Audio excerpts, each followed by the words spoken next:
अब एंजाइम्स है क्या? एंजाइम्स जो होते हैं वो मैक्रोमोलिक्यूलर है, मैक्रोमोलिक्यूल है जिसको हम बोलेंगे बायोलॉजिकल कैटालिस्ट। ये एक्सेलरेट कर देते हैं एक केमिकल रिएक्शन को, और जो मॉलिक्यूल है बिगनिंग और प्रोसेस के अंदर एंजाइम जो है ना किसकी तरह काम करते हैं? सबस्ट्रेट की तरह काम करते हैं। एंजाइम्स मैक्रोमोलिक्यूलर, मैक्रोमोलिक्यूलर इसलिए वर्ड आया, एंजाइम्स प्रोटीन से मिलकर बने होते हैं और प्रोटीन मैक्रोमोलिक्यूल है। ये एक टाइप से बायो कैटालिस्ट की तरह काम करे, एक्सेलरेट करे, कैटालाइज करे केमिकल रिएक्शन को। अगर हम बात करें मॉलिक्यूल्स की, जो बिगनिंग है प्रोसेस के अंदर एंजाइम्स जो है हम उनको बोल सकते हैं सबस्ट्रेट, और एंजाइम कन्वर्ट करते हैं डिफरेंट मॉलिक्यूल्स को और प्रोडक्ट्स के अंदर। जो स्टडी है एंजाइम्स की और उनकी रिएक्शंस की उसको हम बोलते हैं एंजाइमोलॉजी। मतलब enzymology basically the branch of biology in which we study the enzymes and their reaction. तो एंजाइम सबस्ट्रेट से बाइंड करेगा, एंजाइम सबस्ट्रेट कॉम्प्लेक्स बनेगा, एंजाइम प्रोडक्ट फिर अलग अलग हो जाएंगे। सबस्ट्रेट जिस साइट पे एक्ट करता है एंजाइम की जुड़ता है उसको बोलते हैं एक्टिव साइट, और कॉम्प्लेक्स बनने के बाद वो अलग हो जाता है। फिर यहाँ पे क्वेश्चन आता है एंजाइम और कैटलिस्ट में डिफरेंस क्या है ना, हम क्या पढ़ रहे हैं हम इनके बारे में। तो चलिए इस चीज़ को भी हम डिस्कस करते हैं। एंजाइम्स जो होते हैं वो प्रोटीन होते हैं जो कन्वर्ट करते हैं रेट ऑफ केमिकल रिएक्शन को, बेसिकली सबस्ट्रेट को प्रोडक्ट में कन्वर्ट कर रहे हैं, और एंजाइम्स हमें प्रोवाइडेड हो रहे हैं लिविंग सेल के द्वारा।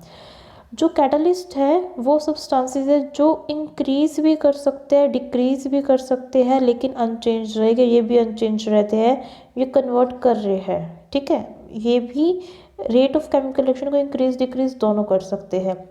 एंजाइम हमेशा प्रोड्यूस होएगी जब प्रोवाइडेड होएगी लिविंग सेल के अंदर, लेकिन जो कैटलिस्ट है वो नॉन लिविंग सेल के अंदर प्रोवाइडेड होते हैं। इनका हाई मॉलिक्यूलर वेट होता है बिकॉज ये प्रोटीन होते हैं, ग्लोबुलर प्रोटीन होते हैं, और इनका मॉलिक्यूलर वेट बहुत कम होता है। ये सिंपल कुछ आयंस भी हो सकते हैं, लाइक आयरन के आयंस हो सकते हैं, कॉपर आयंस हो सकते हैं, निकल प्लेटिनम हो सकते हैं।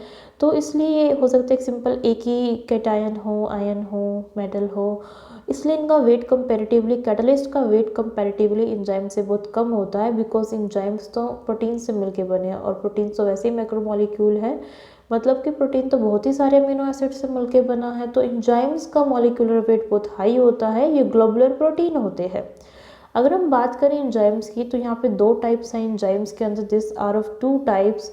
एक होता है एक्टिवेशन एंजाइम, एक होता है इनहिबिटरी एंजाइम, मतलब जो एक्टिवेट करेगा और जो रोकेगा, inhibitory enzymes.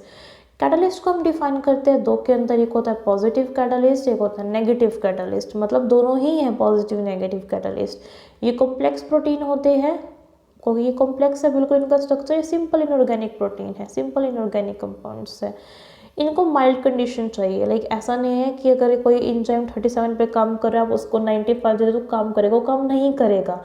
Particular pH temperature चाहिए, for example amylase, lipase, proteinase, pepsin, urease, diastase, salivary amylase, तो बहुत सारी एंजाइम्स हैं, और ये इनडेफिनेट काम करते हैं। मतलब ऐसा नहीं है कि अगर किसी कैटलिस्ट को आपने थोड़ा बहुत टेम्परेचर अलग कर दिया वो काम करना बंद कर जाएगी। एंजाइम तो डीनेचर हो जाते हैं, लेकिन कैटलिस्ट डीनेचर नहीं होते हैं, इन्हें हाई टेम्परेचर और प्रेशर चाहिए होता है, जैसे कि वैनेडियम ऑक्साइड।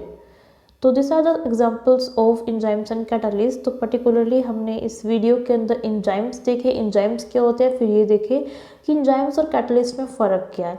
एंजाइम्स तो प्रोटीन है जो कन्वर्ट कर रहे हैं केमिकल रिएक्शन को, सबस्ट्रेट को प्रोडक्ट में कन्वर्ट कर रहे हैं। कैटलिस्ट वो सब्सटेंस है जो इंक्रीज और डिक्रीज कर रहे हैं रेट ऑफ रिएक्शन का। हमारे पास एंजाइम भी दो टाइप के हैं, activation enzyme, inhibitory enzyme. Catalyst भी दो टाइप के हैं, पॉजिटिव कैटलिस्ट और नेगेटिव कैटलिस्ट। ये कॉम्प्लेक्स प्रोटीन होते हैं, ये सिंपल इनऑर्गेनिक प्रोटीन होते हैं कैटलिस्ट।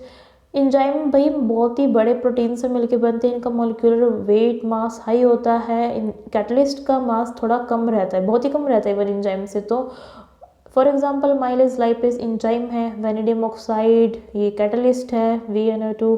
तो यहाँ पे हमने सिंपली ये देखा एंजाइम लिविंग सेल में प्रोड्यूस्ड होएगी, कैटलिस्ट नॉन लिविंग सेल में प्रोड्यूस्ड होएगी।